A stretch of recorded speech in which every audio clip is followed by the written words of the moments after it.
we could call the meeting to order. Please rise for the Lord's Prayer. In the name of the Father, and the Son, and the Holy Spirit. Amen. Our Father, who art in heaven, hallowed be thy name. Thy kingdom come, thy will be done, on earth as it is in heaven. Give us this day our daily bread, and forgive us our trespasses, as we forgive those who trespass against us. And lead us not into temptation, but deliver us from evil. Pledge of Allegiance. I pledge allegiance to the flag of the United States of America, and to the republic for which it stands, one nation, under God, indivisible, with liberty and justice for all. Roll call. Councilor Ramirez. Here. Councilor Broderick. Here. Councilor Caulfield. Here. Councilor Donahue. Here.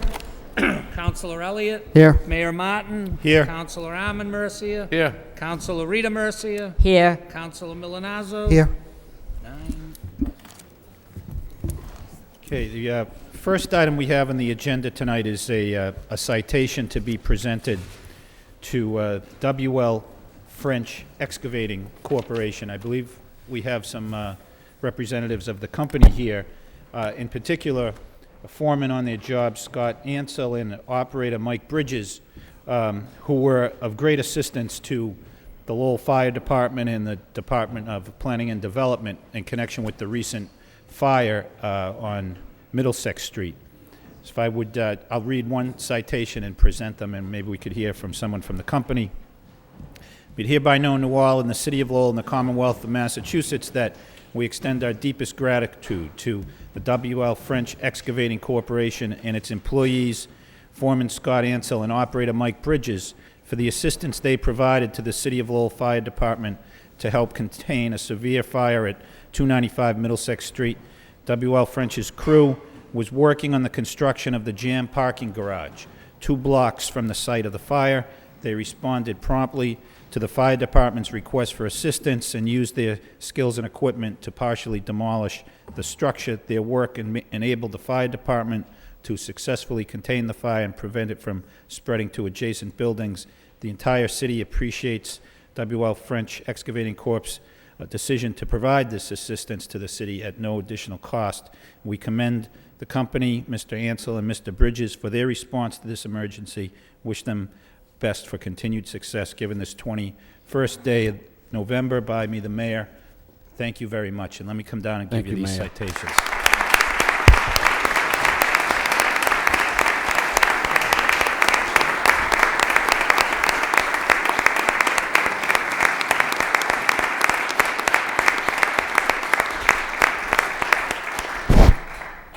Thank you, Mayor, very much. I don't have anything prepared here tonight. Mike and Scott couldn't be here.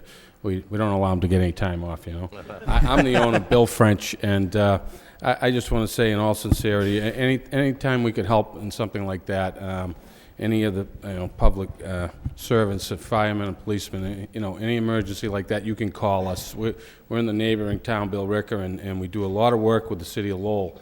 And not only City of Lowell, we do a lot of work with dozens of municipalities, and I want to say the people in Lowell have been so cooperative over the years and treated us so right and pay their bills better than any other city, I may say.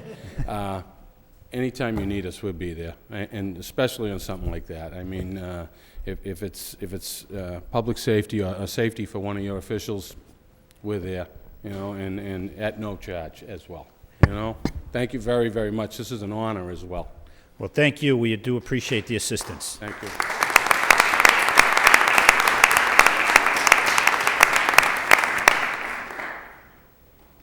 Okay, on to the agenda. The first item is the minutes of November 14th for approval and acceptance. Motion to accept the minutes by Councilor Broderick, seconded by Councilor Ramirez. All those in favor say aye. Aye. Any opposed? The minutes are accepted. Under the city manager's portion of the agenda, we do have communications from the city manager in response to council motions and requests. Any questions or comments? Councilor Rita Mercia. Thank you, Mr. Mayor. We did receive a memo regarding indemnification saying that the city council has little choice but to deny. So I'd like to ask through you, Mr. Mayor, to the city solicitor if there is a way that we can wipe out the judgment and vacate the order can we come to a mutual agreement, or is there a technicality that we are not aware of? Is there a way we can wipe out the final judgment? I don't know, I'm not an attorney, but is there a way we could do that? No, Counselor, there isn't. The litigation in this matter has concluded, and it's actually slightly more complicated than just that. The real purpose, as set forth in the Pinshaw case, was to give bodies such as yourself some guidelines as to when it would be appropriate to indemnify and when it is not, beyond what is already provided in the statute.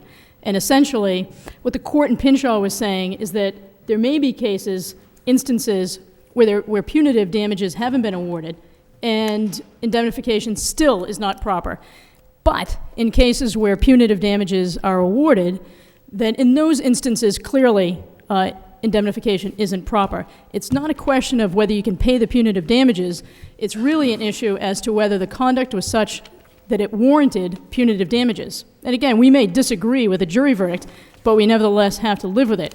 Once they've made that determination, I think the council really has to take a long, hard look at the underlying conduct that resulted in that type of a jury verdict. So anyway, the answer is no. Certainly in this case, no. All of the litigation has been concluded. It has long since been concluded. And there was, again, as indicated in the manager's memo, the council would have little choice but to deny indemnification. Well, having said that, as a person that's a resident in this city, and I know that the world is changing and getting more litigious, it's also getting more dangerous with every day that goes on. You hear of the craziest, strangest stories, and we have public safety officials that I'm afraid are going to say, I don't even know why I will separate this or go into a domestic situation and separate this one and that one. Gee, you have to keep looking over your shoulder and taking a deep breath to see if people are going to be doing their job, for fear that every day when they go to work, they're not sure if they're going to be sued and they're going to lose their home. And I don't know that I want to be a person that's going to just sit back and say, it's a shame that, but what can we do? But there has to be something that we can do to protect those that work for the city. Well, there's actually a great deal that we can do and that we do engage in to protect those that work for the city. I mean, we have a number of civil rights cases. Many of them are settled prior to a jury trial or prior to a final jury verdict. In such cases, the city has always settled on behalf of everyone. We have never let anybody, we've never settled on behalf of the city, regardless of the merits against the city itself. We have settled on behalf of all officers or employees involved in the litigation. And again, I mean, the council has a balancing act. It certainly has to be mindful of the types of things that you're talking about, and the council also has to be mindful of the rights and protections of citizens out there, and to not engage or create policies that arguably could create a sense of deliberate indifference against the rights of citizens out there, that they're not adequately protected. Again, I'm not speaking of this particular case. I'm just saying that that's essentially the balancing act that the council is charged in considering when making a decision as to whether indemnification is proper or not proper. And in this case, under these set of circumstances, it would not be proper. Well, it's one thing to get physically injured, but then to get sued on top of it, it's like, I don't know if I'd even want the job after that, but those are my comments, and I wish there was something we could do. Okay. A lot of people have their hands up. Councilor Donahue, I think, was next. Thank you, Mr. Mayor. I was going to ask if this matter, the report, could be sent to the Public Safety Subcommittee for further study. I fully understand what the solicitor is saying in terms of the statute and the law. And it is a balancing act. I think it's a very important one. This isn't the only case that's come before us on indemnification issues, and I think the council has to take a very careful look at this. And though it's difficult and sometimes not advised, information we've had in the past as far as establishing a set policy and rather go on a case-by-case basis, that has been our policy, is a case-by-case basis. And so I'm asking that we send it to the public safety, and I would like to look at this case as well as a policy if we can. The concern I have is, it's not that I disagree with the opinion that the solicitor has rendered or that the outside counsel. I know it was referred to you, Mr. Manager. We did get an opinion from outside counsel, which essentially confirmed what the solicitor's opinion is, and though I'm not finding fault with that, I guess my issue has to do with some facts in whether there's a distinction here, not from what the statute says, but if the city has some moral obligation. You know, for example, if the issue, and though the time may have gone for vacating or setting aside or cutting a deal, so to speak, I think we should look at it. I think you know, what, in this case, what the officer knew and when he knew it in terms of, you know, this matter did come to the council a couple of years ago, and it was referred back to the manager, and I don't recall getting anything back in terms of what could be done or when it could be done, but one of the one line was saying, you know, now that it's a final judgment, the time has gone by to get the people around the table and make a different deal. I don't know that we knew that. I don't know that the officer knew that. I don't know, you know, my understanding is there wasn't any internal discipline of the officer for civil rights violation, putting aside the civil case.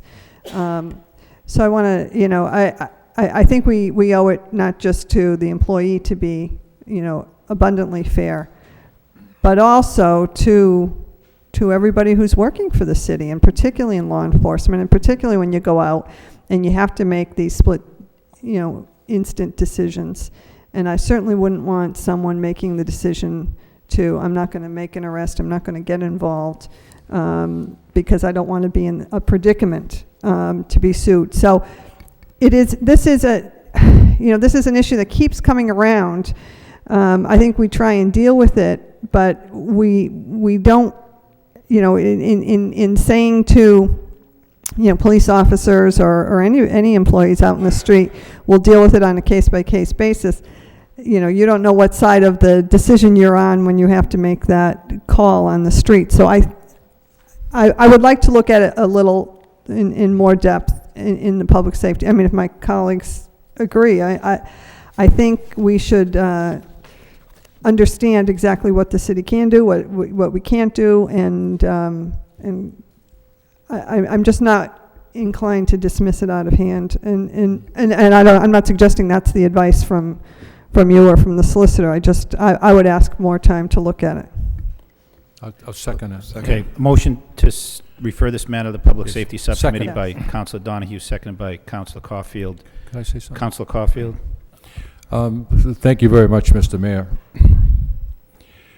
This issue before us is not about Officer John Boutsellis. Although John Boutsellis is an outstanding police officer, has been one for over a decade.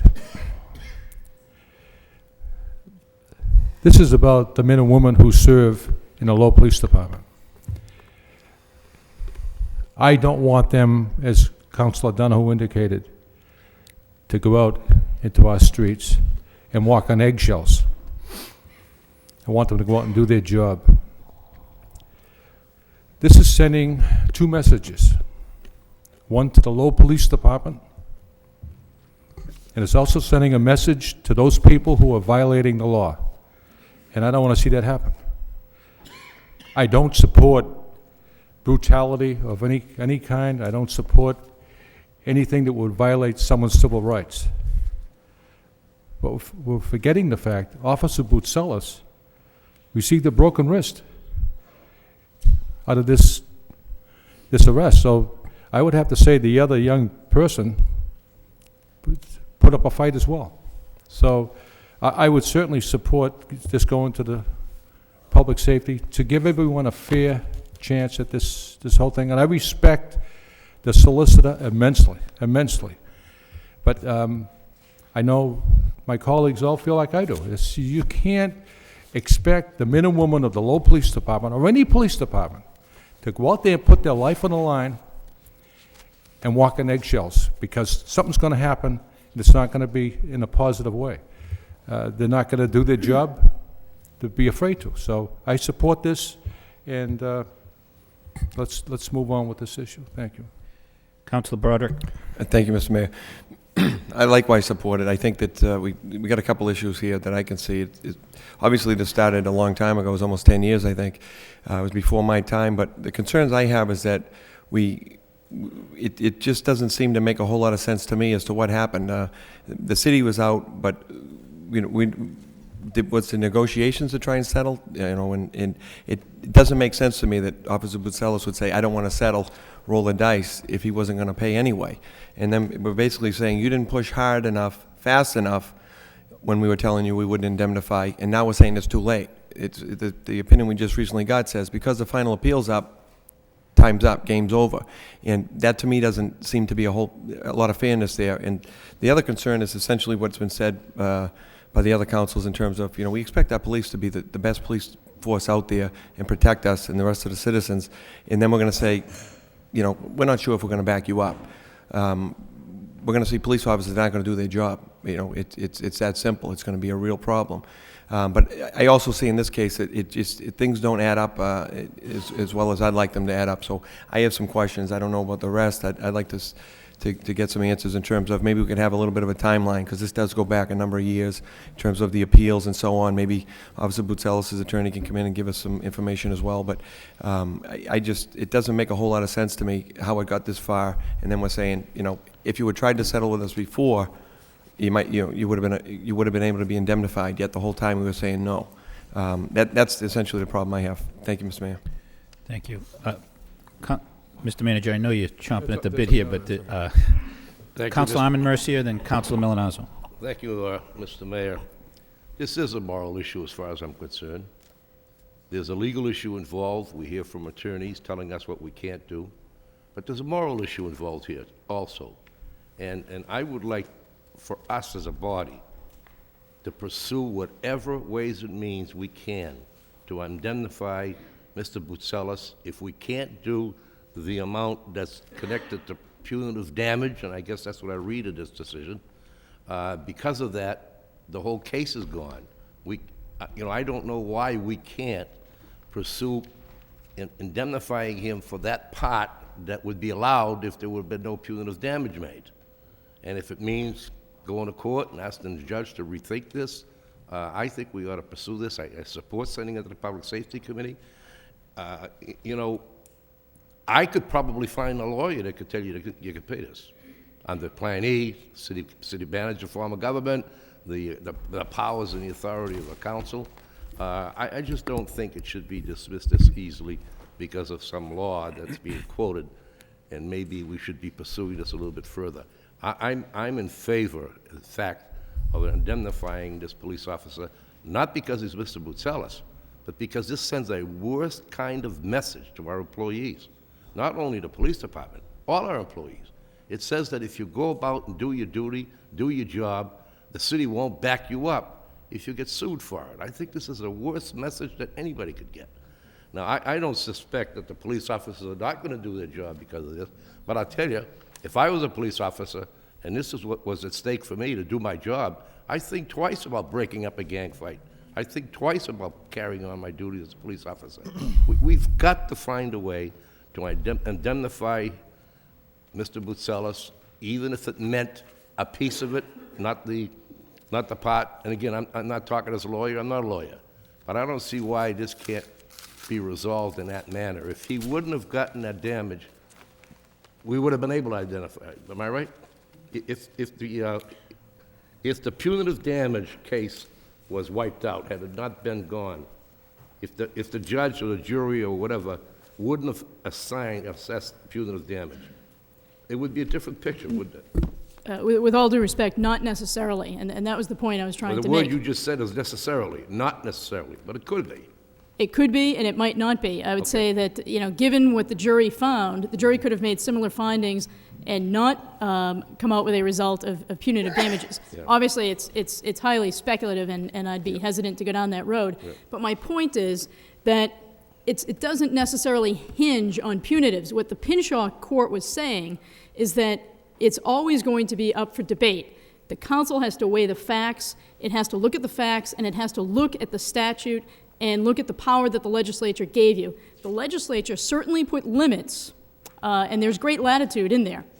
They certainly put limits, though, that at a certain point you cannot indemnify. What the Pinshaw court was saying is that we will leave it up to you to decide. However, we will tell you this. Once there is a finding of punitive damages, punitives becomes a bright line test. You then know that that underlying conduct that you're looking at clearly crossed the line and clearly prohibits, and as such, clearly prohibits indemnification. It's not so much that you can't pay the award of punitives, it's that, again, you cannot indemnify the behavior or the conduct that a jury found, not necessarily that the city agreed with, but that a jury found was such that would result in a punitive damage award. And that's really the heart of the matter. Well, I still feel that we should pursue this further. I think we should do everything we possibly can to help this officer so that we set the tone for everyone else. Because I'll tell you, if this is the message, even though the law, and I don't fault your opinion, that we're given, then it's time to change the law. It's time to do something that's definitive in terms of helping out not only Mr. Bucelos, but other cases that may come before us. That's all. So I'm looking forward to the Public Safety Subcommittee pursuing this. Thank you. Councilor Milonazo. Thank you, Mr. Mayor. I really do believe that it's our obligation to support this police officer and to support every police officer that puts a badge on in this community. They're doing their job. They're protecting us. They're protecting the homeowner. They're protecting the residents. And I really feel that we do have an obligation to step forward. I'm looking forward to hearing back from the Public Safety Subcommittee. I guess my question would be that if we were able to waive the punitive damages, could we then pay the award if, in fact, the punitive damages were waived? I guess it's a question that I would bring forward to the Public Safety Subcommittee, because again, the attorney representing Mr. Bucelos indicated that if we could get the punitive damages waived, then there may be a situation where the city might be able to be of some assistance. Yet, regardless of that, I think we still need to stand behind the police officers as they go out every day doing their job. Thank you. Councilor Elliott? Well, I agree. I think we have to send the message that we're behind our police officers. And I do remember this case coming before and another one quite some time ago. And it seems like none of us agree with what the law is. It seems once the officer goes from one jury, then he or she has to come here, and then the case has to be presented again, and we make a decision one way or the other. So I agree. I think we need to set a policy. What is the conduct? What is the standard that we are going to set as a body? And that will show, we support you. And I remember the police officer, the attorney for Mr. Bucelos from the union coming last week. It seems like this doesn't make any sense. He went into a crowded bar. There was a fight, and he did what he had to do in light of the situation. He was injured, and the jury came back differently. I understand the opinion in Pinshaw, but if we have to set the standard, then let's do it. And I think that's what we need to do. So maybe that's what the public safety needs to do, not on a case-by-case basis. That doesn't. I don't think it helps the city, and I don't think it protects the police officers. So I'll look forward to that discussion. But working with the manager and the solicitor, what is the standard? What is the level of conduct that we are willing to support and indemnify? And let's do that. So I think it's a big step that we have to take, but at least we'll put the issue to rest. The police officers will know where they stand. They'll go about doing their duty, and they'll know that we're behind them. So look forward to the subcommittee. Thank you, Mr. Mayor. Thank you. Mr. Manager, do you have anything to add here? If I could, Mr. Mayor, I couldn't agree more with the sentiments of every councilor that has spoken. This was referred to me 2 or 3 weeks ago, thereabouts, and I share, because of my concern that police officers be able to carry out their important function within this community without fear that they may suffer financially as a result. I took the action of looking over the opinion of the solicitor and then making a decision that I wanted to explore it further, and I wanted to go outside and bring in outside counsel to give me their opinion. The solicitor's office was involved in the case from the beginning. I felt that a fresh set of eyes were needed to see if perhaps there was, something different that we could look at on this. As I passed on to you, the opinion of outside counsel is essentially the same as the solicitor's.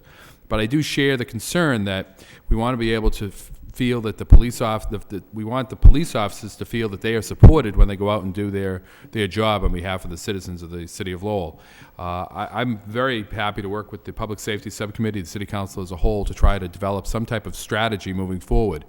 In terms of a standard, I think that therein lies part of our problem, is that the statute seems to say that there is a standard, and the standard is once it reaches a certain point where there are punitive damages, then you cannot indemnify. But I'm certainly interested in trying to work with within the confines of the law and work with the City Council to find solutions into this case if possible, but certainly into the future, so that police officers feel that they are supported by the City Council and by the City Administration. I mean, the City Council clearly has a responsibility here in terms of determining whether to indemnify.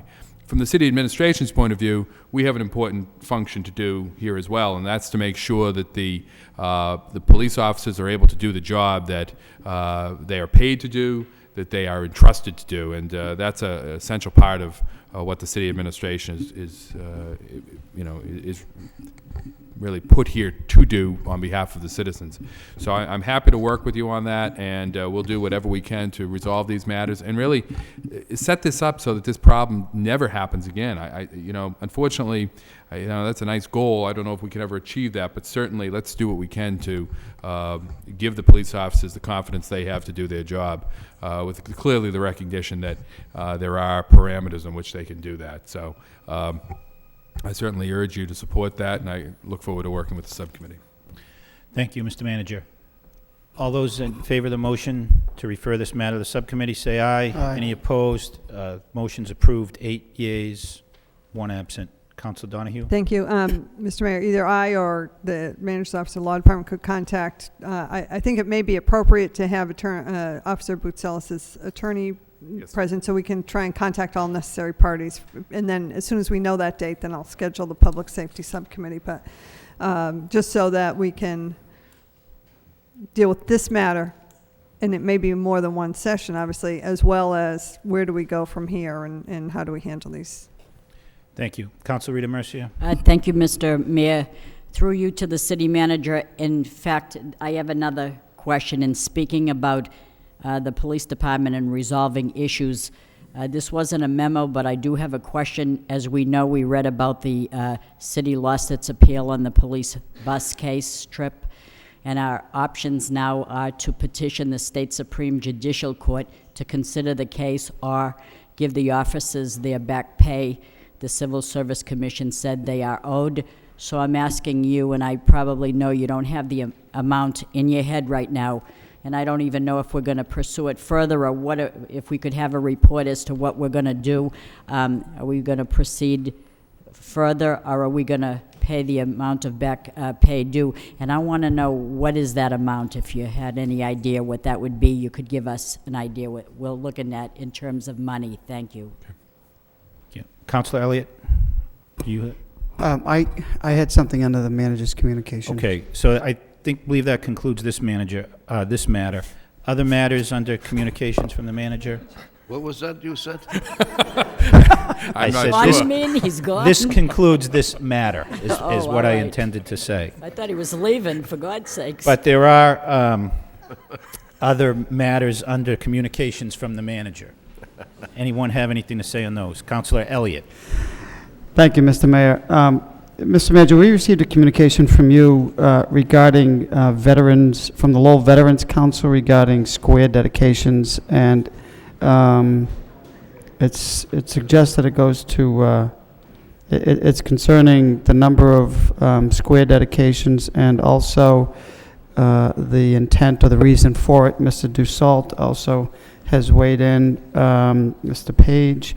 I thought it was appropriate to send this. I don't know if rules or what subcommittee is the appropriate one, but considering the number that we have done, I think we should address it. So I don't know, Mr. Mayor, I think the memo says Rules Subcommittee, is that the appropriate one? Um, I don't think there is, I don't think there's a Veteran Subcommittee. There is not a subcommittee on veterans, to my knowledge. I mean, there is a rules subcommittee. You know, if that's your motion to refer it there, I think that's something we can do. So, Yeah, that's fine. all right. Motion to refer this matter to the rules subcommittee by Councilor Elliott, second by Councilor Broderick. Councilor Caulfield. Thank you, Mr. Mayor. Mr. Manager, when does this plan, when is it going to be activated on the squares? There's no plan in place. I'm just indicating that I've been contacted by the Veterans Council concerned that regarding the naming of squares within the city.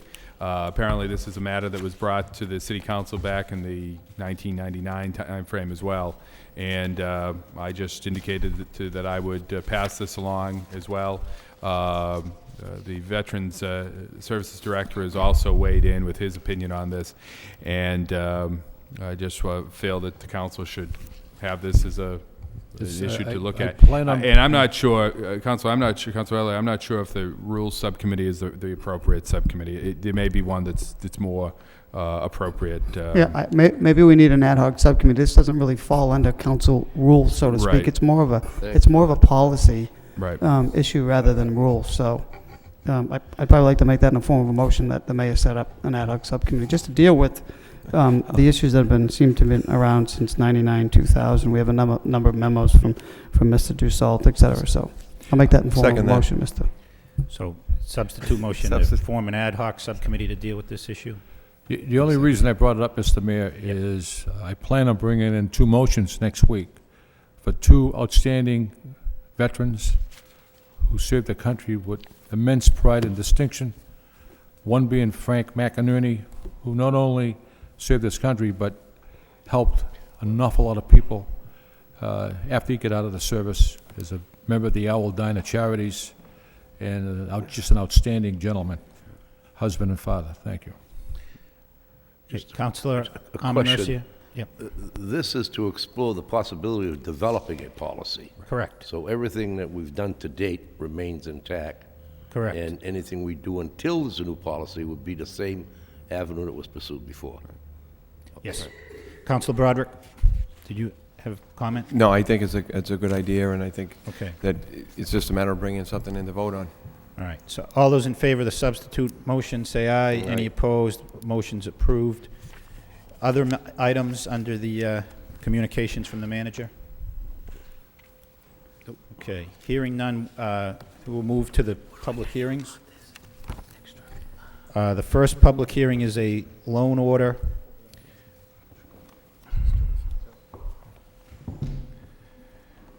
A loan order concerning Lowell Mission Church land acquisition to borrow $1,100,000 for the purpose of financing the acquisition of land owned by the Lowell Mission Church as a site for the reconstruction of University Avenue Bridge, including all costs incidental and related thereto.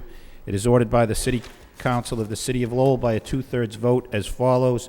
Ordered that the sum of $1,100,000 is appropriated for the purpose of financing the acquisition by purchase, eminent domain, or otherwise of the land and buildings owned by the Lowell Mission Church at 211 Pawtucket Street as a site for the reconstruction of the University Avenue Bridge, including all costs incidental and related thereto, that to meet this appropriation, the treasurer, with the approval of the city manager, is authorized to borrow $1,100,000 and issue bonds or notes therefore under General Laws, Chapter 44, or any other enabling authority, that the city manager is authorized to take any action necessary to carry out the project, and that the treasurer is authorized to file an application with the Municipal Finance Oversight Board to qualify any or all of the bonds under General Laws, Chapter 44A, and to provide such information and execute such documents as such board may require for these purposes. Second reading by title.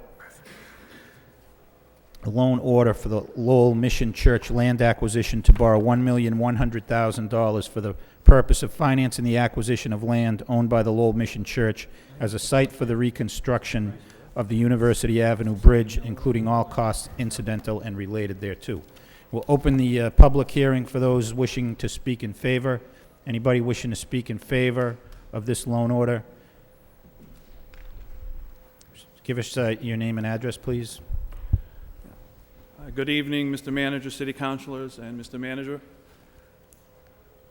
My name is Ken Gordon, and I'm the pastor of Lowell Mission Church, which is located at 211 Pawtucket Street.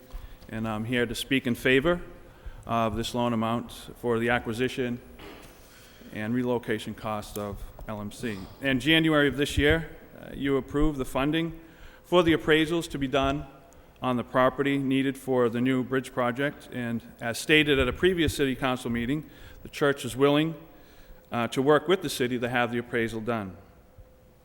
Both the prior city manager, Mr. Cox, and the present city manager, Mr. Lynch, along with their staff, have been very helpful during this process. The church has found a new piece of property to relocate to here in Lowell, and this settlement would allow us to be able to move with little disruption to our ministry outreach. I'm thankful for the cooperation from the city manager and his administration, especially Adam Backey, Christine O'Connor, and Matt Coggins. May the Lord be with you as you decide on this, and LMC will continue to keep you in its prayers. Thank you. Okay.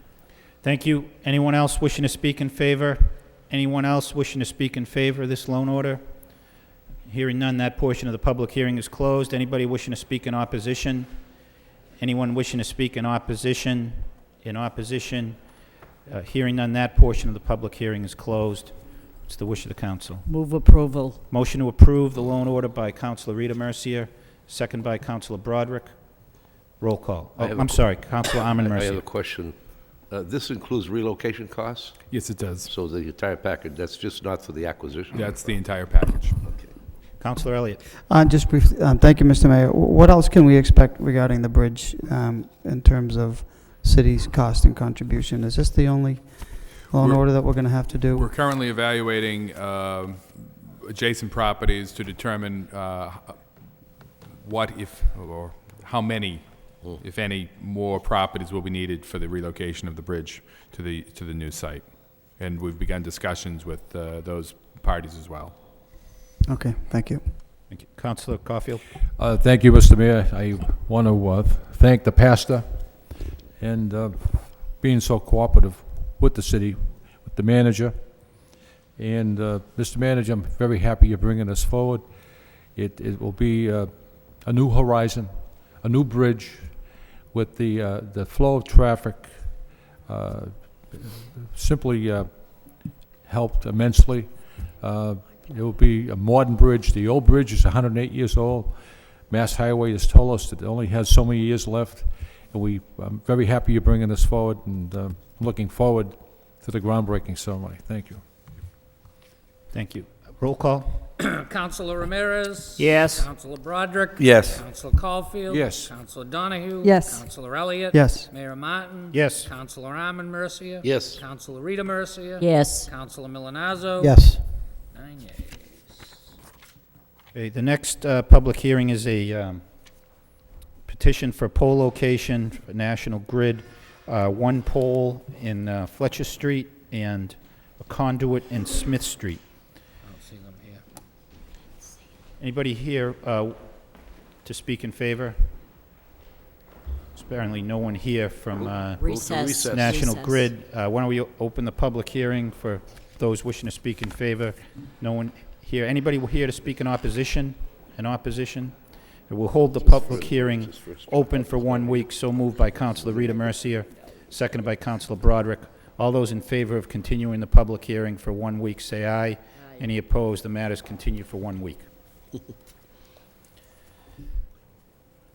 Next item is a vote authorizing the city manager to apply for, accept, and expend funds in the form of a grant from the Massachusetts Department of Environmental Protection on behalf of the City of Lowell for use in the City of Lowell recycling program administered through the Department of Public Works, whereas the city is desirous of obtaining funding for use in the City of Lowell recycling program administered through the Department of Public Works, whereas the Commonwealth of Massachusetts Department of Environmental Protection will provide the City of Lowell recycling equipment and a consumer education grant in the amount of $14,821.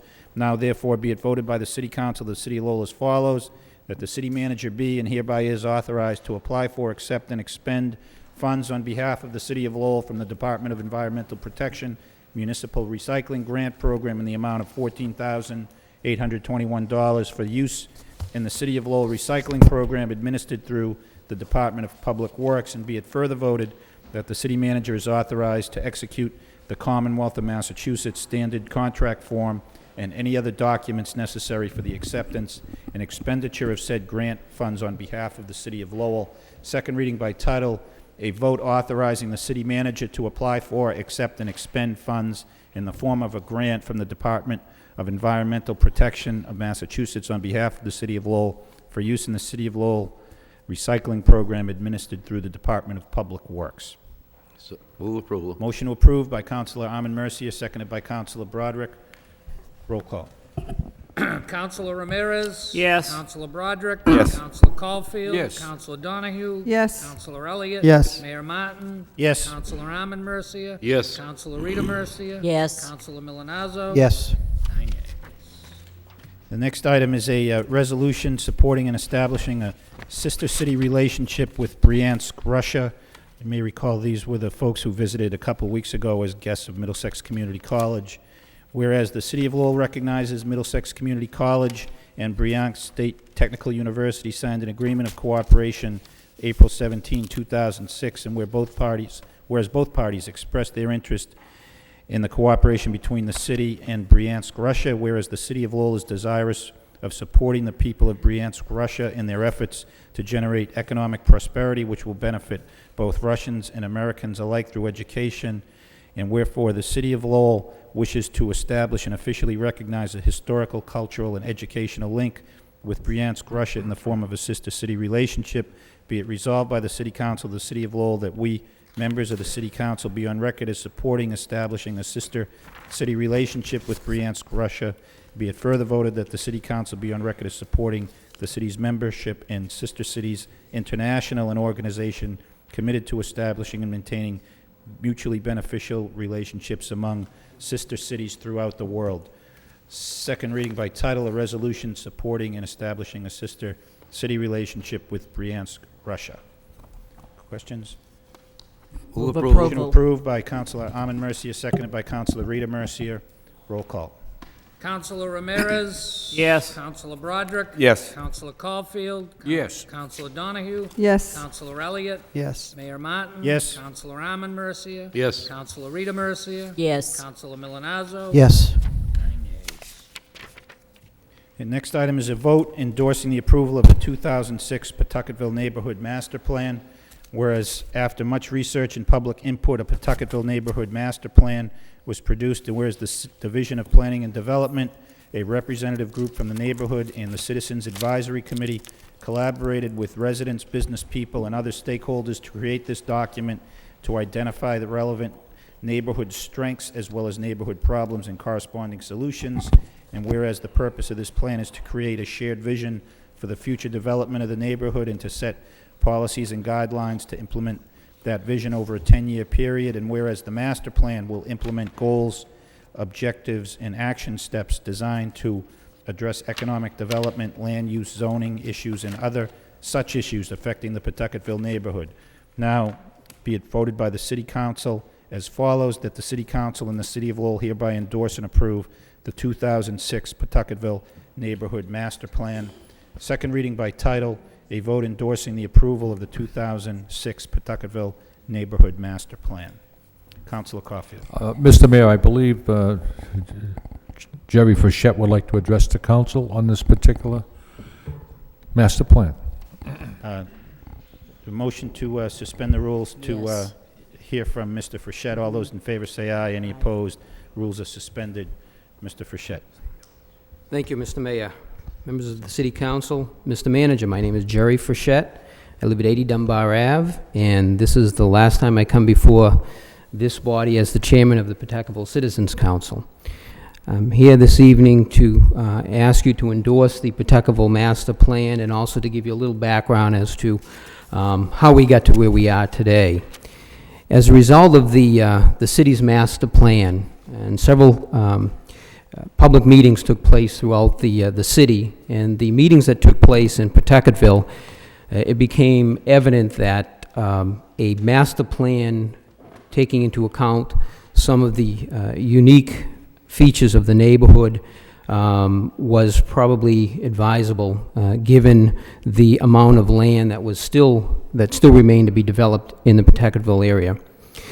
And as a result of that, when this council approved the city's master plan, one of the action plans was to develop a Pawtucketville master plan. And it was a motion that was put on this council floor, if you can believe it, March 16th of 2004 by Councilor Elliott, to put together a Citizens Advisory Committee for the Pawtucketville Citizens Council to work with the DPD to put together this committee to begin the process of developing the Pawtucketville Master Plan.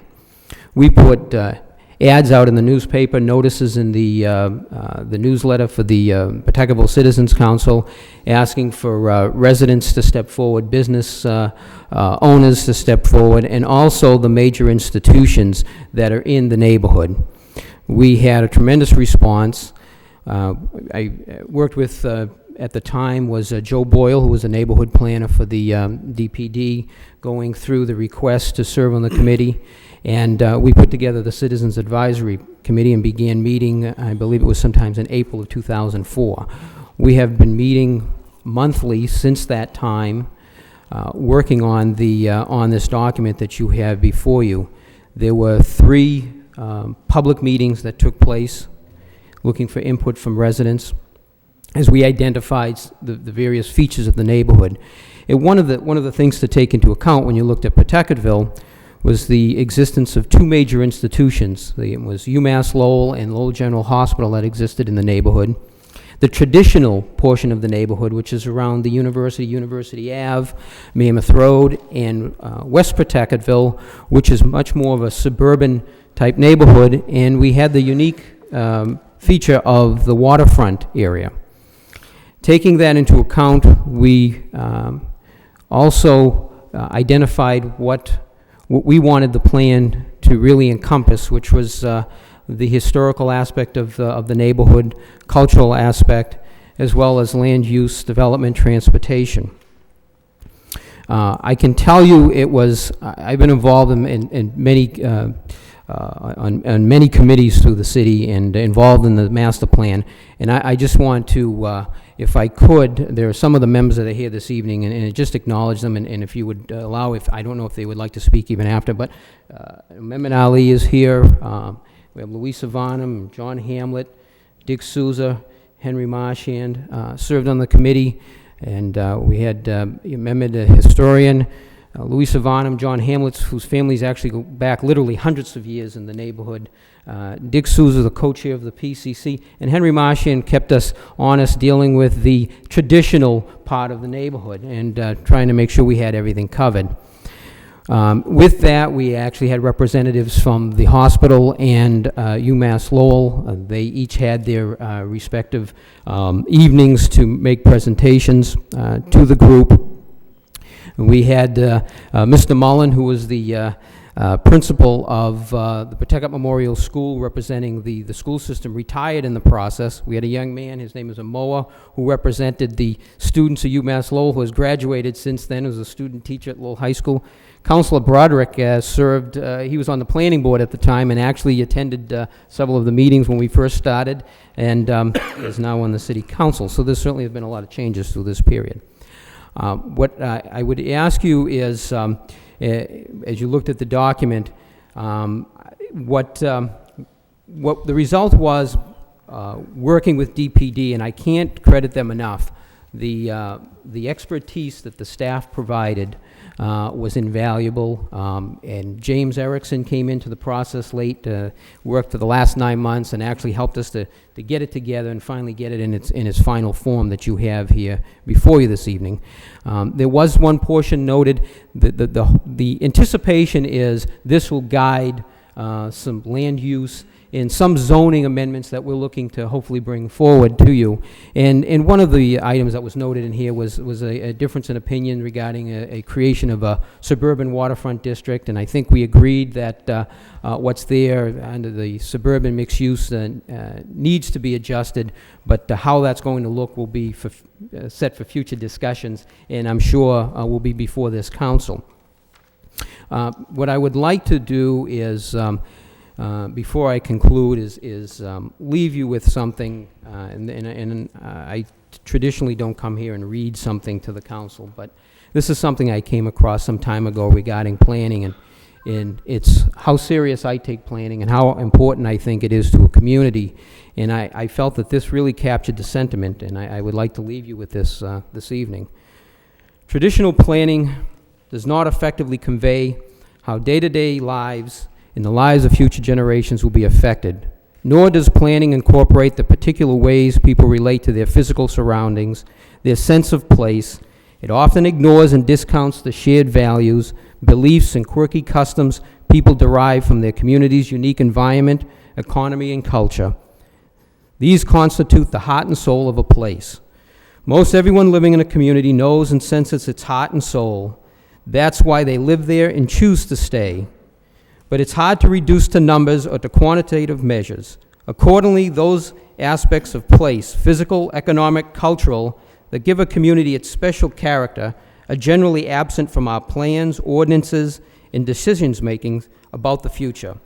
By translating the knowing of their community's heart and soul into concrete actions, stating in a comprehensive plan, for example, or adding heart and soul criteria to land use decisions, a community can make its best qualities durable and alive for generations to come.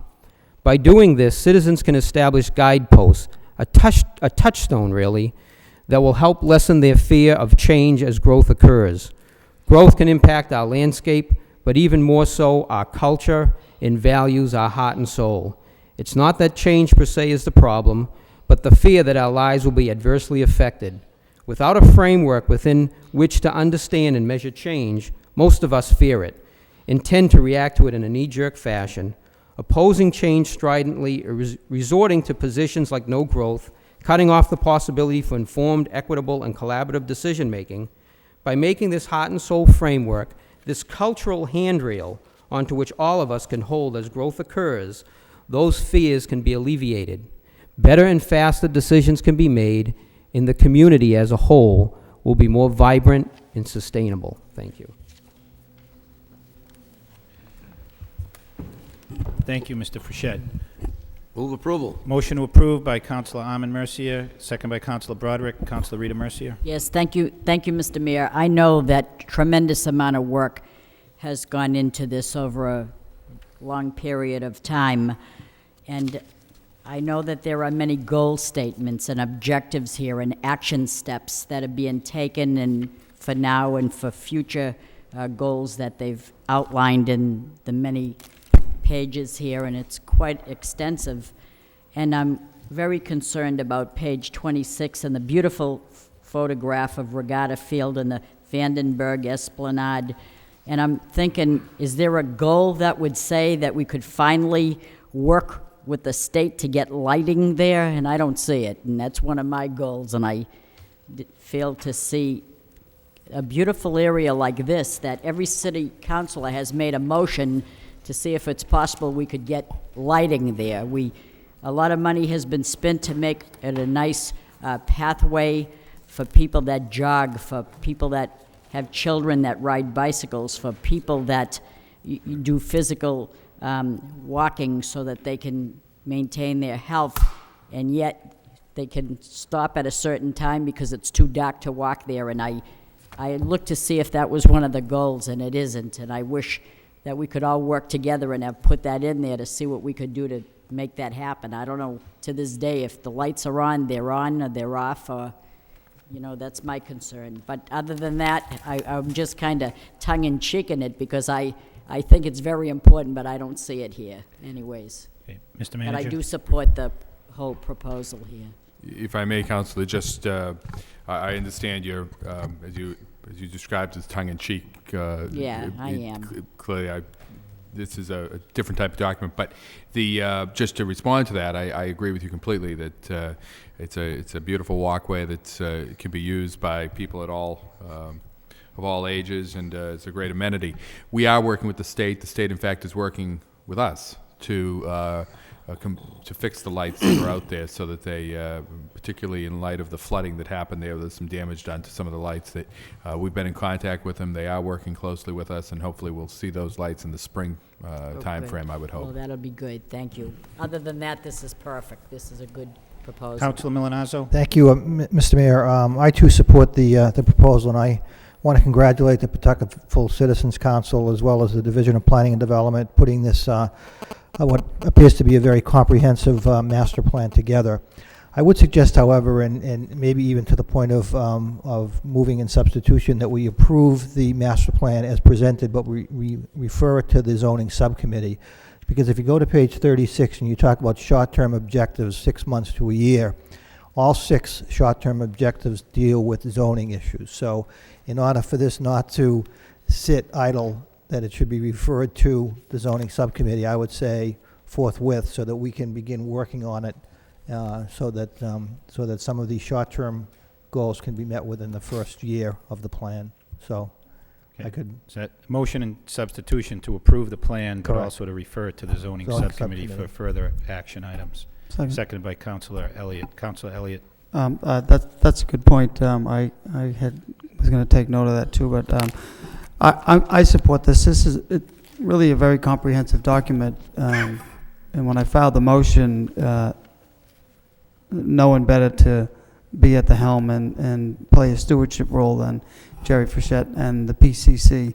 As you mentioned, Pawtucketville is one of the fastest growing and still has, a large number of tracks still undeveloped, and I give them credit. They want to take a proactive approach to put together a plan to let people know what they want the neighborhood to look like, and who better to put that plan in place than the people that live there, and they're here tonight, and they should be commended, because not only did this put a plan in place, it also put action items.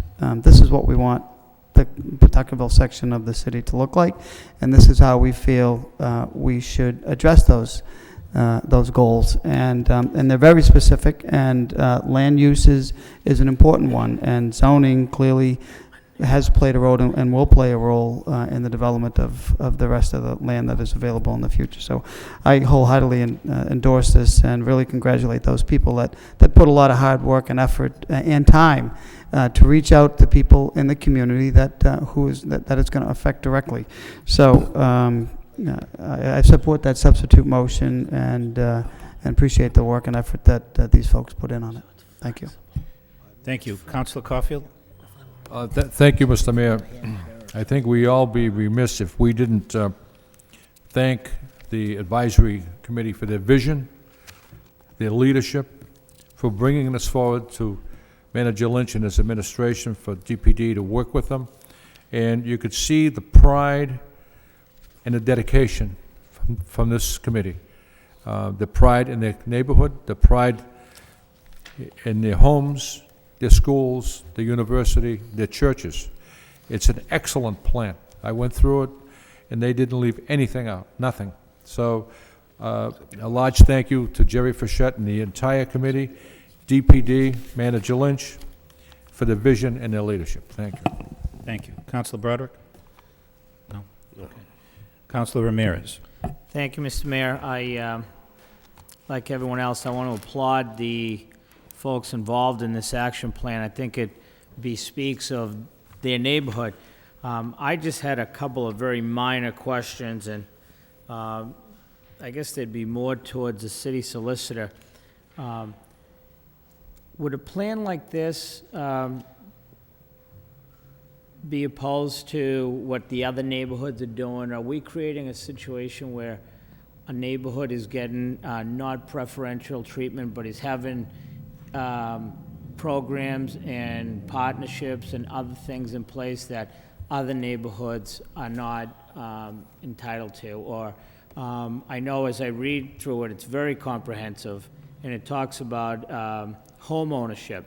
And I just want to make sure, in short, what I want to make sure is that this does not run against public policy in general, state initiatives, 40B, and other of those types of requirements that the city may have, so that we're creating a zone or an area that is insulated from certain public policies that come down the road strictly because of this master plan. In answer to your question, no. Historically, the city has always worked with certain communities, spent time on those communities, developed plans for the community. We have the Acre Revitalization Plan, but even years before we had that plan, we had another study of Acre, which was very similar to what's going on in Pawtuckaville right now. Right. And certainly the law department would be working closely with DPD as this plan becomes implemented, and hopefully ensure that there wouldn't be cases such as that, Okay. where we're insulating a particular part of the community improperly from certain zoning requirements or something. That's right. Okay, thank you very much, and it's a fantastic plan. Thank you. Okay. Roll call on the motion? Councilor Ramirez. Yes. Councilor Broderick. Yes. Councilor Caulfield. Yes. Councilor Donahue. Yes. Councilor Elliott. Yes. Mayor Martin. Yes. Councilor Armand Mercia. Yes. Councilor Rita Mercia. Yes. Councilor Milonazo. Yes. 9 yeas. Plan is approved, and it's referred to the zoning subcommittee for further action. Many thanks to all the Citizens Advisory Committee members for your participation. Thank you.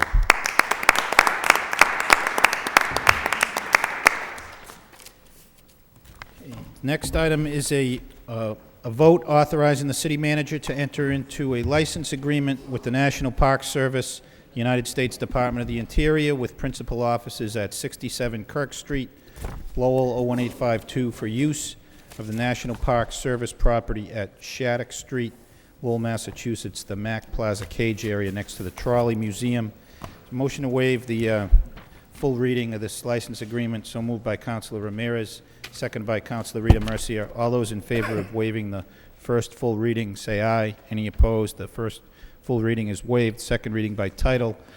A vote authorizing the city manager to enter into a license agreement with the National Park Service, United States Department of the Interior, with principal offices at 67 Kirk Street, Lowell, for use of National Park Service property at Shattuck Street, Lowell, Mass., the Mac Plaza Cage area next to the Trolley Museum. Any questions? Move approval. Motion approved by Councilor Armand Mercia, seconded by Councilor Elliott. Roll call, please. Councilor Ramirez. Yes. Councilor Broderick. Yes. Councilor Caulfield. Yes. Councilor Donahue. Yes. Councilor Elliott. Yes. Mayor Martin. Yes. Councilor Armand Mercia. Yes. Councilor Rita Mercia. Yes. Councilor Milonazo. Yes.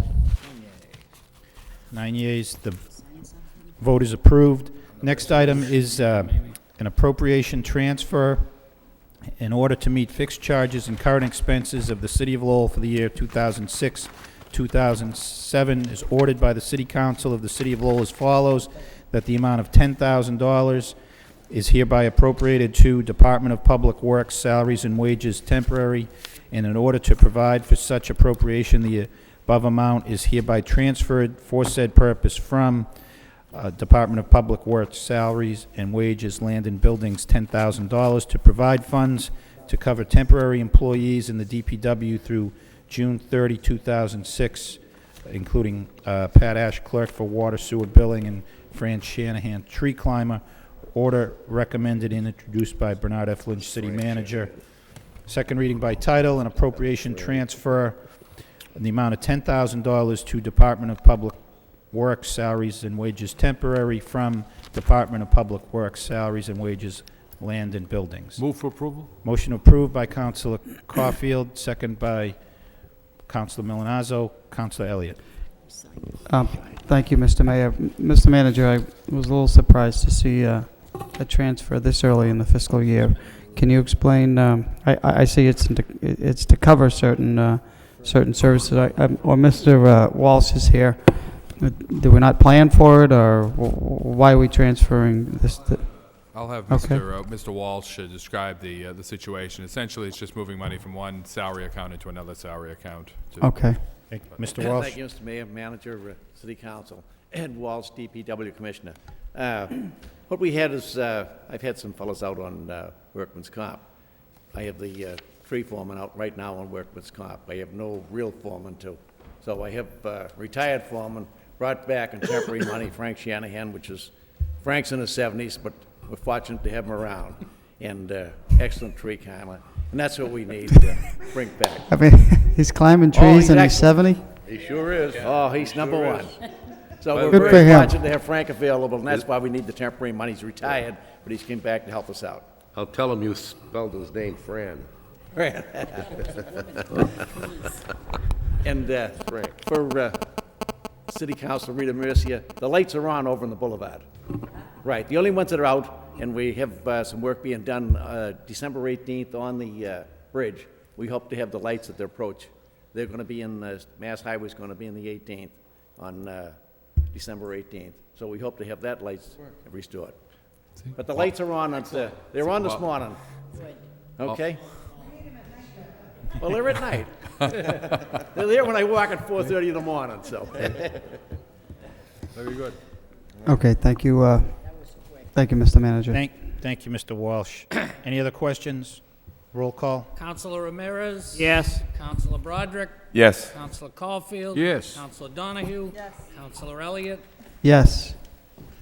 Mayor Martin? Yes. Councilor Armin Mercia? Yes. Councilor Rita Mercia? Yes. Councilor Milonazo? Yes. 9 yeas. We have a request from the city manager to take up a vote that was not on the agenda. I believe there was a copy on your desk. A vote adopting the minimum residential factor for fiscal year 2007. Is motion to suspend the rules to take this matter up by Councilor Milonazo, seconded by Councilor Broderick. All those in favor say aye. Any opposed? The rules are suspended. This is a vote adopting the minimum residential factor for fiscal year 2007. Be it voted by the City Council of the City of Lowell as follows: to adopt the minimum residential factor of 0.885334% for fiscal year 2007, which will shift the share of the levy to commercial, industrial, and personal property classes. This matter gets referred to a public hearing on December 5th. So moved by Councilor Ramirez, seconded by Councilor Milonazo. All those in favor of referring this matter to a public hearing on December 5th say aye. Any opposed? The matter is referred to a public hearing on December 5th. Okay. Subcommittee reports. Councilor Broderick. Thank you, Mr. Mayor. This is a report of the votes, or the voting from last week for the interviews for the auditor position. And if before I announce the results, if I could maybe make a motion to suspend the rules to address an issue that's come up this evening with an additional resume. So move. Okay. Motion was suspend the rules by Councilor Broderick, seconded by Councilor Donahue. All those in favor say aye. Any opposed? Rules are suspended. Councilor Broderick. Thank you again. We received a late resume. Everyone received a copy of it this evening from a qualified candidate, and based upon the receipt, I'd like to make a motion to accept the resume after the deadline for the open position of auditor, and further to move to interview the candidate for the position. And the reason being that I think that's right. we, I don't think that's right. in my opinion, it's a qualified candidate, and I'd like to see an opportunity for an interview, in short of starting the whole process over. I had a brief discussion with the city solicitor, who maybe you could, city solicitor, you could address that through the manager in terms of, is that allowed, or do we have to start all over? It's a late file. Yeah, I'm not supporting that. Okay. It's totally up to the discretion of the council. These are your rules that you set. You're free to allow a late filing if you should so see fit. If you have an objection to it, you're free to object to it and not support a motion.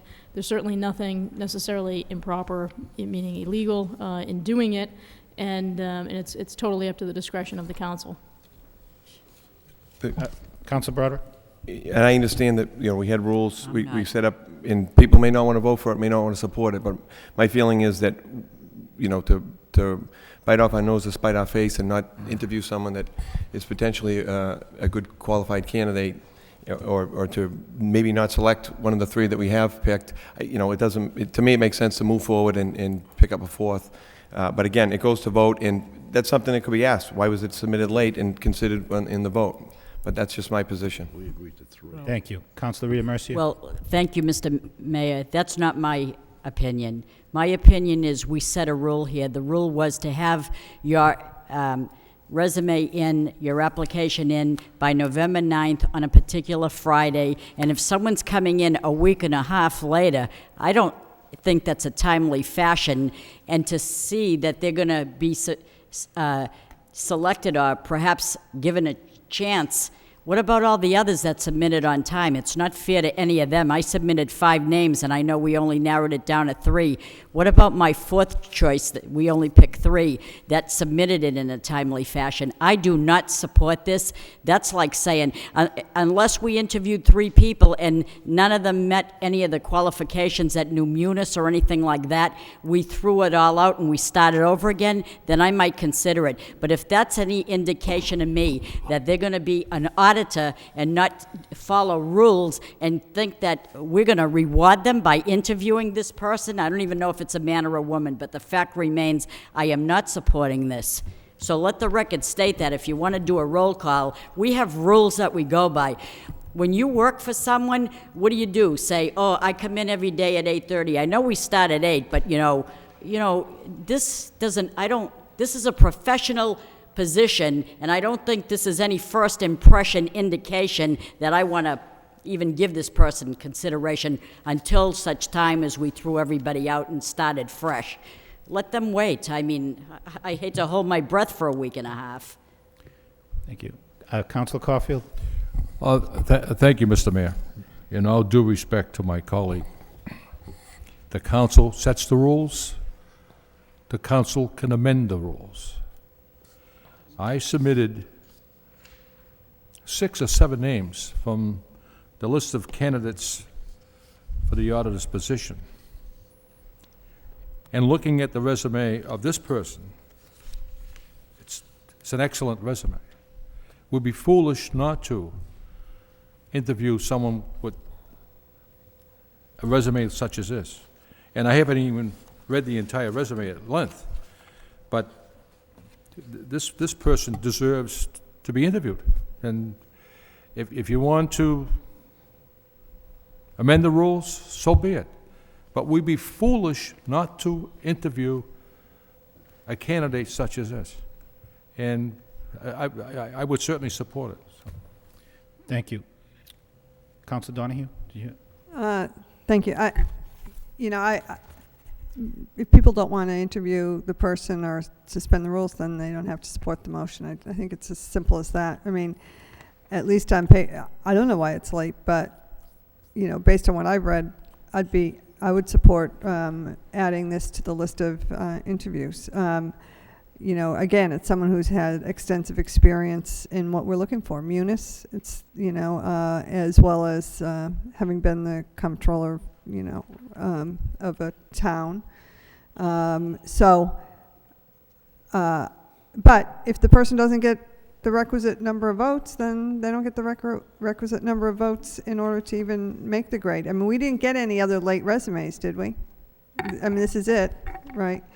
So Clerk, this was the only late one. I mean, Might have some tomorrow. so if they don't get any others, then they don't get them. If they don't get the votes, if it doesn't pass, it doesn't pass. Simple as that. I don't know. So I agree. Let's have a roll call. Okay, anything further? Oh, Councilor Elliott, I'm sorry. Thank you. I took a look at the resume too. And this woman is very qualified. And I think it's in the best interest of the city to interview people that might be the best candidate for the position. And we did set a deadline, perhaps in the future, and I think this is very standard in the field. We do set there are deadlines set, but then there is usually a caveat or a sentence added, or until the position is filled. Maybe we can do that in the future.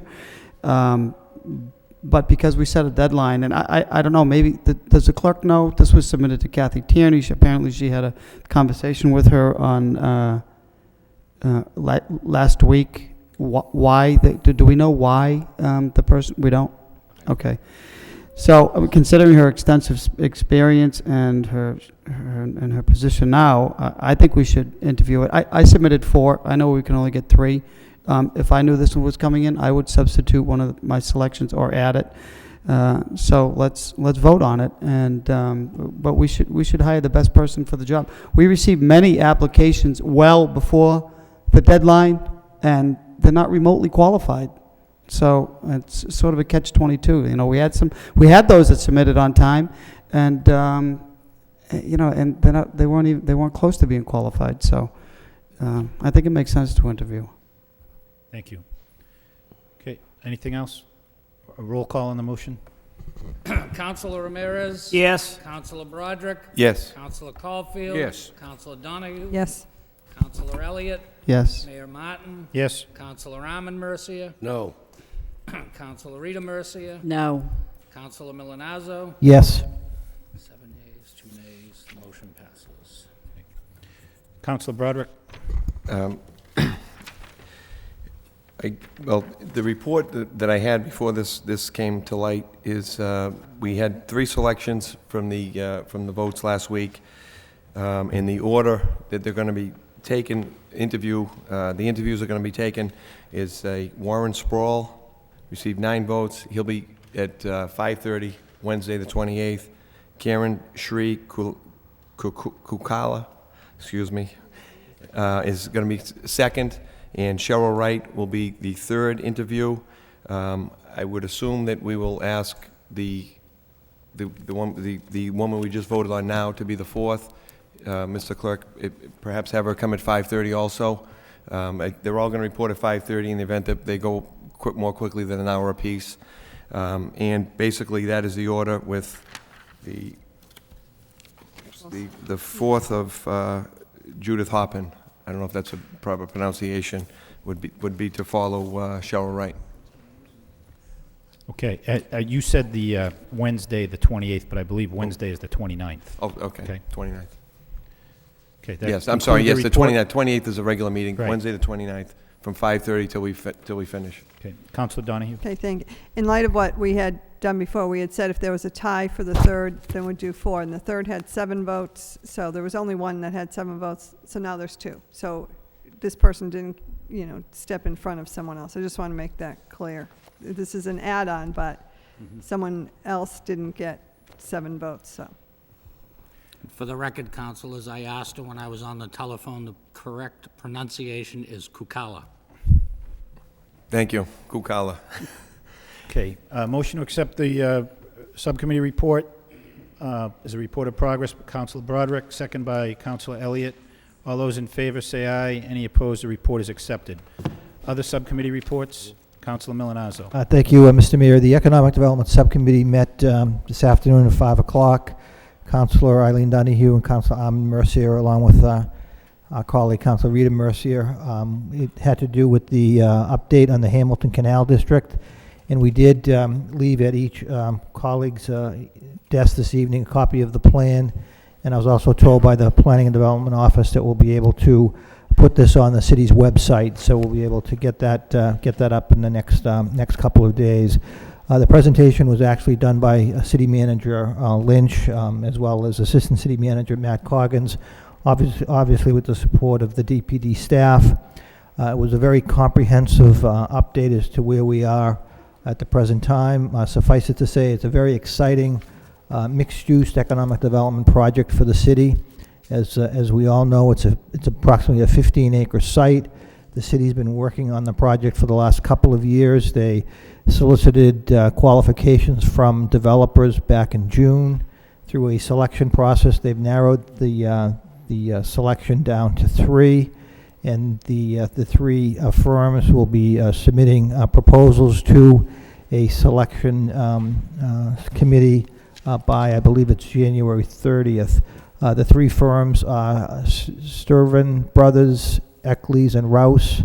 Trinity Financial, and Leland Alliance Cornish Associates. So those are the three companies that have been qualified to submit proposals to the selection committee. And again, it's a very exciting, could possibly be upwards of a $250 to $300 million development plan.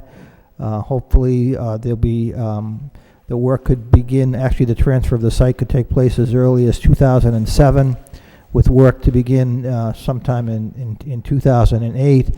And as I mentioned, we're talking about a mixed use, looking at commercial office development as well as some housing.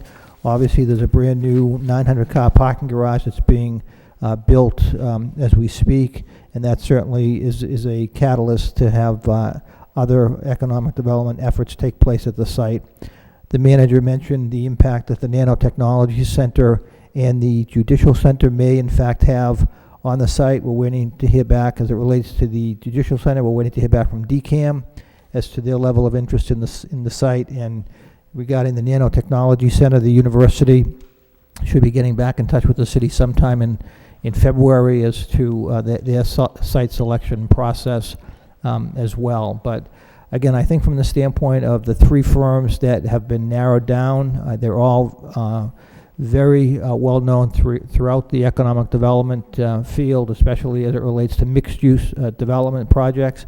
The plan from this point is once a master developer is chosen, we would then embark upon a charrette process whereby we would entertain public input as it relates to the design and the use that would take place in the Hamilton Canal District.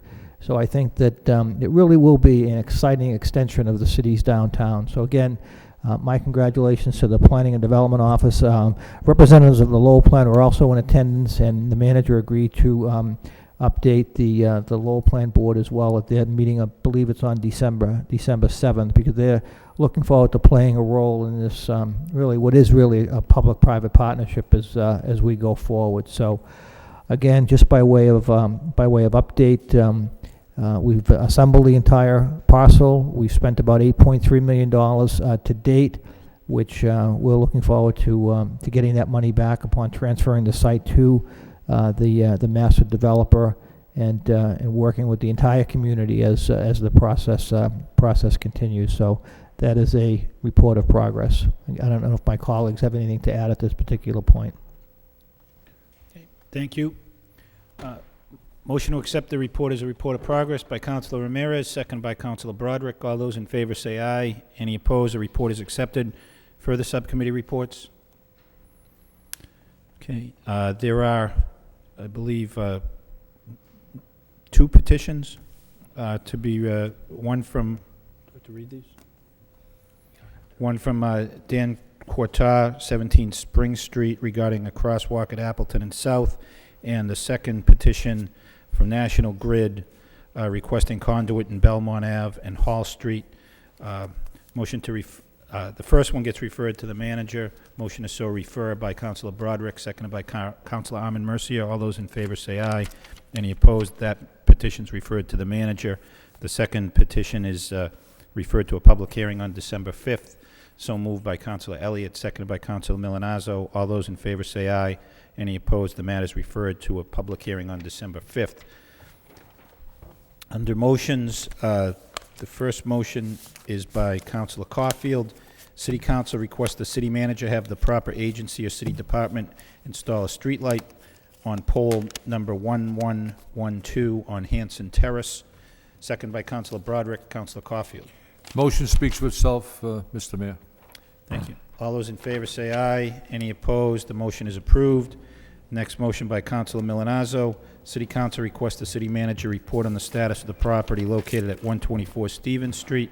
Second by Councilor Caulfield. Councilor Milanazzo. Thank you, Mr. Mayor. Through you to the city manager. I was actually tuning in to the Zoning Board of Appeals the other evening, and I saw a petition regarding 124 Stevens Street, whereby they were requesting relief under a parking restriction, where they needed parking relief because they were going from 5 units to 6 units. And I understand that that certainly belongs with the zoning board, and I understand the separation of powers and duties between the zoning board and the city council, but during the deliberations, the neighbor stated that the work had been done without a building permit. Again, I don't know if that's true at all, but I just thought it warranted someone to look into it, because the chairman of the zoning board, and probably rightly so, stated that that take it up with the building department is exactly what he stated, and I really feel that based upon the fact that the neighbor was there trying to state her case relative to parking, she felt that the parking requirement was a little tight, although it was approved, and it was approved unanimously by the zoning board of appeals. I really feel that we should look into whether or not the work was in fact done with the appropriate permits. So that's the reason for the motion. Thank you. Councilor Caulfield? Thank you, Mr. Mayor. I am familiar with the home at 124 Stevens Street. It was gutted by fire, I believe, over a year ago. A gentleman purchased the property and renovated it inside and out, and I don't know whether that's true, whether he had a building permit or not. I would have to say so. But I do know that it's been a huge improvement. But I did receive some calls in the neighborhood about that zoning change from, I believe, 5 apartments to 6 or something like that. But I do know the home. There were 3 homes in that neighborhood that were gutted by fire. 2 of them have been renovated thoroughly, and this one here is the last. So. Okay, thank you. All those in favor of the motion say aye. Any opposed? The motion is approved. Next motion by Councilor Donahue. City Council requests the city manager and the Division of Planning and Development report on the status of the proposed judicial center. Second by Councilor Broderick. Councilor Donahue. Thank you. I believe that some of my colleagues may have filed similar motions in the past and regarding an update. And we did hear tonight at the subcommittee that on the economic development that DCAM was in the city last week and going through the site, and I know the manager and Mr. Coggins from DPD addressed it to some extent. It's an important project, and so I just would ask that the report be given to the subcommittee if no one has any objection, if next week before the council meeting at 6 o'clock.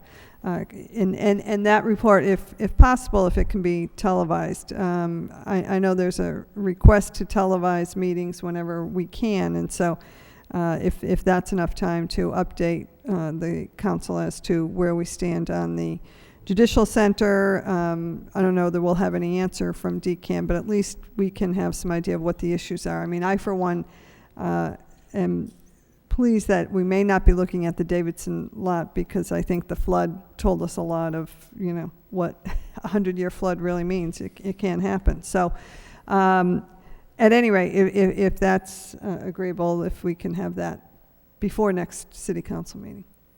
Thank you. Mr. Manager?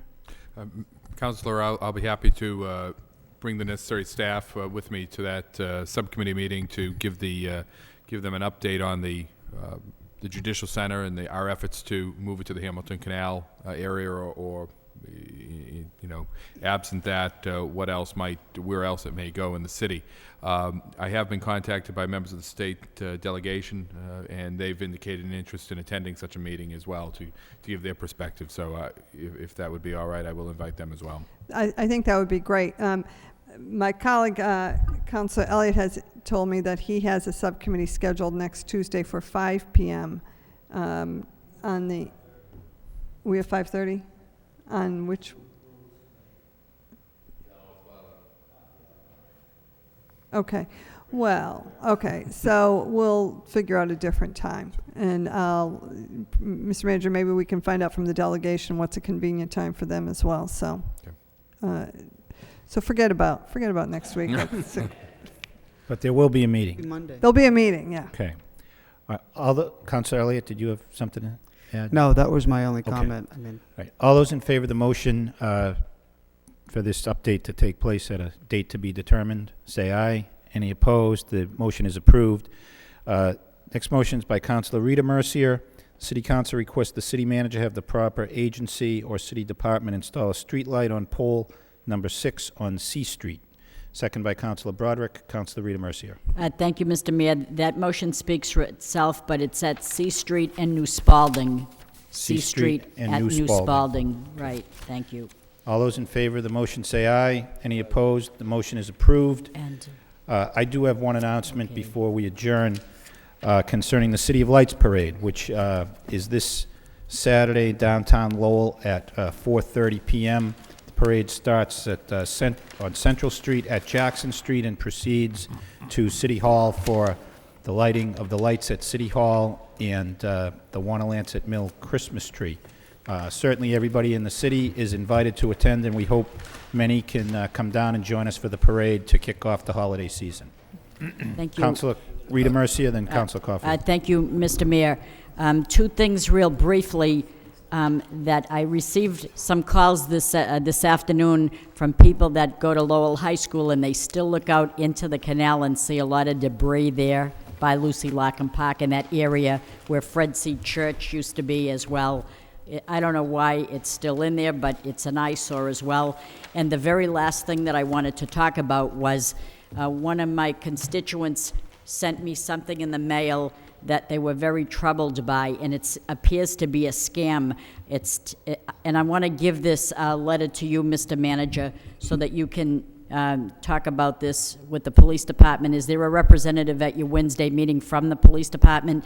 If they could talk about this somehow.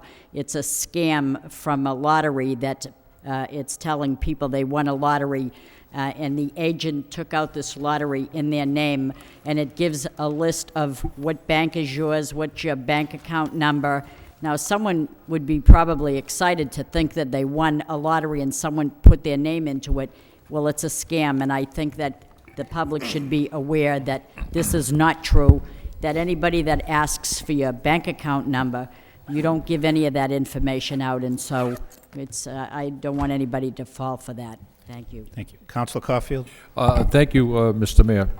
Through you to the manager.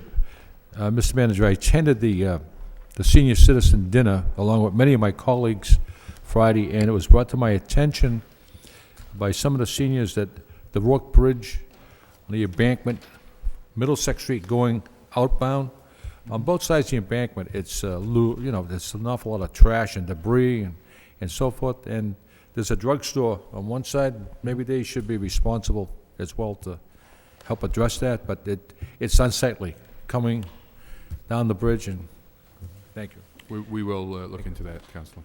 Okay. Motion to adjourn by Councilor Armin Mercier, Happy seconded Thanksgiving by to everyone. Councilor Broderick. All those in favor say aye. Any opposed? Happy Thanksgiving to everybody.